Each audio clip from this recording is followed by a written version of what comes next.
Two questions here, and I'll address both. But before I do, I just wanted to start by getting one thing clear. With residential real estate as an asset class, it's generally the land component that appreciates in value, and it's the bricks and mortar or the building component that depreciates over time. Therefore, the land component of your investment is immensely important. Now, many people around Australia have made money by doing exactly this, accidentally or deliberately, so it certainly can be very beneficial to hold an investment of this nature. Let's unpack it. So just from my own experience, I think depending on the zoning type that's likely to occur there, let's say when the property is rezoned in the future, it will determine the type of capital appreciation or future value of your land and property. Like for example, if your land is currently zoned, let's say low density residential, and is then rezoned in the future to medium density residential, where your land now has higher and better use, where it can go from one freestanding house to let's say now 3 townhouses, your property will be worth what a developer or builder would deem a feasible site.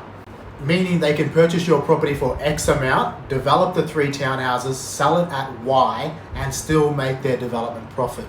Now the same goes for higher density, where maybe now 10 apartments could be built on that land parcel because of the rezoning to high density, or even other use types such as commercial, retail or industrial. So your property, I suppose, is only worth what a developer is willing to pay for it at the end of the day. Alright, in terms of having land that's subdividable, the same concept applies. It actually happens all the time by accident or deliberately, where people what they call land bank. For example, let's just say a developer or mum and dad buys a rural residential property, 5 hectares, 20 minutes from the last suburb.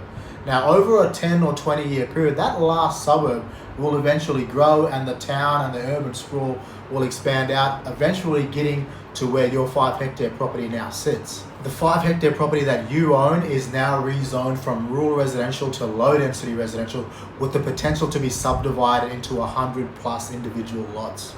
Again, in this instance, your land is only worth what a developer is willing to pay, but in this instance, most likely it has increased a lot.